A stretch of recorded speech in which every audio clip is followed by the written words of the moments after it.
98वां सर्ग तत्वज्ञानी संतों के लक्षण तथा परीक्षा द्वारा उनके दोषों की उपेक्षा कर उनका आश्रय लेने का वर्णन। श्री वशिष्ठ जी ने कहा, श्री रामचंद्र जी विरक्त एवं विवेक संपन्न जो महात्मा परमपद ब्रह्म में विश्रांति पाकर स्थित है, उन पर महात्माओं के लोभ मोह आदि शत्रु छोटे हो जाते हैं। लोभ मोह की अल्पता ही सब तत्वज्ञों का लक्षण है, तब उनकी निर्दोषता में तो कहना ही क्या है। तत्वज्ञानी महात्मा न तो किसी से प्रसन्न होते हैं, न किसी पर क्रोध करते हैं, न किसी विषय में अभिनिवेश आसक्ति करते हैं, न खाद्य वस्तुओं का संग्रह करते हैं, न लोगों से उद्विग्ध होते हैं और न लोगों को ही उद्विग्ध करते हैं। शरीर को अधिक क्लेश पहुंचाने वाले पारलौकिक वैदिक कर्मों में भी शुष्क वैदिक के सदस्य हठ से प्रवृत्त होकर क्लेश युक्त नहीं होते। ये कहते हैं आस्तिक्य भावना या नास्तिक्य भावना से जनित अभिमान प्रयुक्त हठ से न कष्ट कारण वैदिक अनुष्ठान में निरत रहते हैं। उसका आचरण मनोज्ञ एवं अत्यंत मधुर होता है और प्रिय एवं कोमल वार्ता करते हैं। तत्वज्ञ लोग अपने संग से चंद्र किरणों से के सदस्य अंतःकरण को उल्लास युक्त बना देते हैं। करने योग्य लौकिक एवं वैदिक कर्मों का जब परस्पर विरोध उपस्थित हो जाता है, तब अकार्यों से विवेक कर एक क्षण में ही संदेह मिटा देते हैं।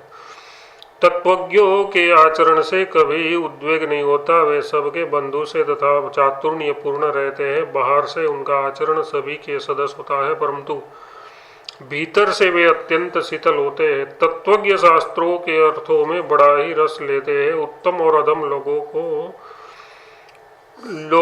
को जानते हैं। कौन वस्तु छोड़ने योग्य है और कौन छोड़ने योग्य नहीं है, इनको भलीभांति जानते हैं तथा समय पर जो भी कुछ प्रारब्ध अनुसार प्राप्त हो जाए उसका अनुवर्तन कर लेते हैं। लोक शास्त्र के विरुद्ध आचरणों से सदा विरक्त रहते हैं। सज्जनों के बीच स्थिति में यानी सदाचरण में अत्यंत रसिक होते हैं। उपदेश से हृदय कमल को खोल कर उसमें भरे गए ज्ञान की सुगंधियों से तथा उत्तम आश्रय सुख तथा अन्नादि से आए हुए अतिथियों की पूजा करते हैं। पूजा करते समय उनका मुख कमल विकसित रहता है। उस समय वे आगंतुक भ्रमर का आश्रय दान आदि से सत्कार कर रहे विकसित कमलों के सदस्य लगते हैं। जनता के संतापों का अपहरण करने के कारण वे जनता को अपनी ओर खींच लेते हैं और वर्षा काल में मेघों के सदस्य कृपा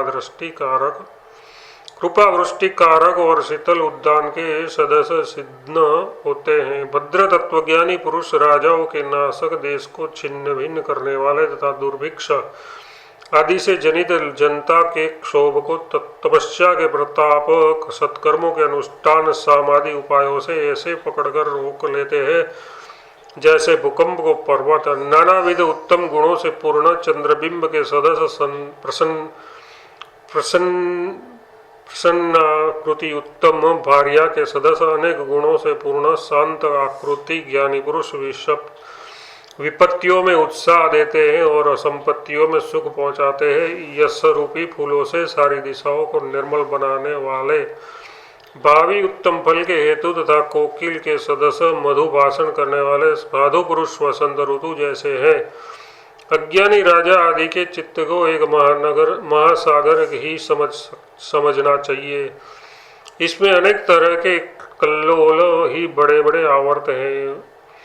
व्यामोह रूपी मगर उसमें रहते हैं। अत्यंत शिशिर पवन से विक्षिप्त तरंगों के व्याज से हेमंत के सदस्य वह लुढ़कता रहता है। भ्रमर हंस आदि के निवास स्थान पद्मवन को विलोड़ित करता है। काम आदि 6 वृत्तियां उसमें बड़े बड़े तरंग है। उस महासागर को उपदेशादि द्वारा साधु पुरुष रूपी तटस्थ पर्वत ही रोकने में अत्यंत समर्थ है। भद्र आपदाओं में, बुद्धिनाश में, भूख प्यास शोक मोह जरा मरण आदि किल्लोलों में, व्याकुल देशों में तथा दूरस्थ संकटों में सज्जनों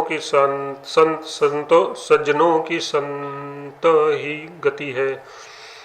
हे श्री राम जी, इन लक्षणों से तथा दूसरे पूर्ववर्णित लक्षणों से उन उत्तम अंतःकरण वाले महात्माओं का परीक्षण कर आप आत्मा में शांति प्राप्त करने के लिए करने के निमित्त उसका आश्रय लीजिए, क्योंकि आप संसार रूपी मार्ग में भ्रमण करते करते श्रांत हो गए हैं। भद्र, ये संसार रूपी सापों से भरा हुआ अत्यंत विषयमय सागर संत संग रूपी जहाज को छोड़कर दूसरे किसी भी जहाज से भी नहीं पार किया जा सकता।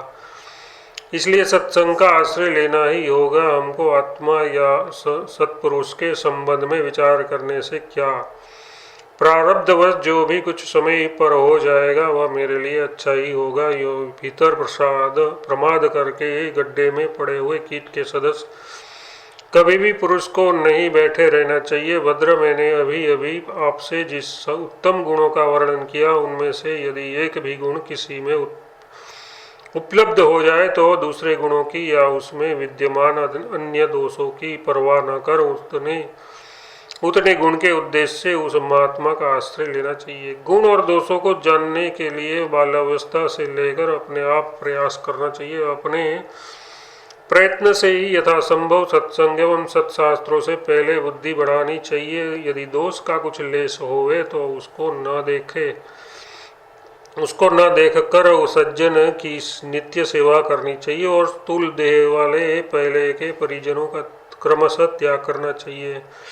पूर्व परिजनों का त्याग न करने पर कौन दोष उपस्थित होते हैं उसे बतलाते हैं।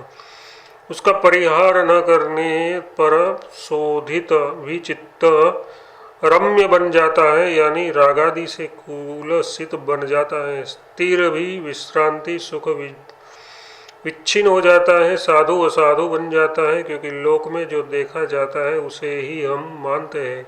यानी लोक में इस प्रकार दोष परिजनों के अपरिहार में देखे जाते हैं। भले ही ऐसा हो, उससे भी क्या दोष हुआ, पर कहते हैं ये जगत का अनिष्ट कर महान उत्पाद है, जो कि साधु पुरुष असाधु बन जाता है और यही देश कालवश जनता के दुष्टों के कारण महोत्पात रूप से भी दिखाई देता है। जैसे कि विश्वामित्र की लोभी अमात्यों के समर्थन से वशिष्ठ जी की कामधेनु के हरण में प्रवृत्ति हुई और उससे परस्पर बैर की वृद्धि से जगत में महान अनिष्ट हुआ।